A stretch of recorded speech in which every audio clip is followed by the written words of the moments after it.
ভোরের আলো যেন ফুটতেই দিচ্ছিল না কালো মেঘ। হুড়মুড় করে নেমে পড়ে বৃষ্টি, আর তাতেই পণ্ড হয় বঙ্গবন্ধু স্টেডিয়ামে পুনর্নির্ধারিত বাংলাদেশ ক্রিকেট দলের ফিটনেস ক্যাম্প। অগত্যা হোম অব ক্রিকেট মিরপুর স্টেডিয়ামেই নিজেদের ঝালাই করে নিয়েছেন তাসকিন মাহমুদুল্লাহরা। পরবর্তী টার্গেট পাকিস্তানের বিপক্ষে টেস্ট সিরিজ। এক মাস বিরতির পর আবারও আন্তর্জাতিক ক্রিকেটে টিম টাইগারদের ব্যস্ততা। কন্ডিশনিং ক্যাম্পের প্রথম দিন কথা ছিল রানিং টেস্ট হবে, যার কারণে বেছে নেওয়া হয়েছিল বঙ্গবন্ধু স্টেডিয়ামের track and field.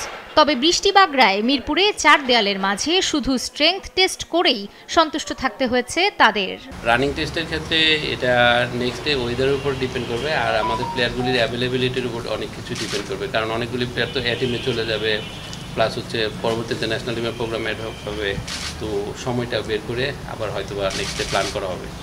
Head coach Hathuru সিংহে বৃহস্পতিবার ঢাকায় এসেছেন। Spin bowling coach Mushtaq Ahmed এসেছেন শুক্রবার। কোচিং প্যানেলের সবাই দলের সঙ্গে যোগ দেবেন রবিবার।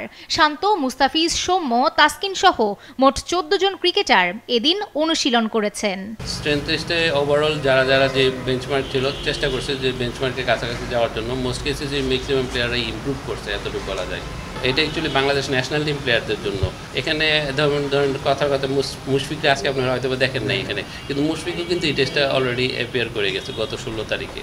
তো সবাই কম বেশি করে আমরা করাই নিচ্ছি। আগামী 14 আগস্ট পর্যন্ত চলবে ক্যাম্প। এর দুদিন পর ঢাকা ছাড়বে টাইগাররা।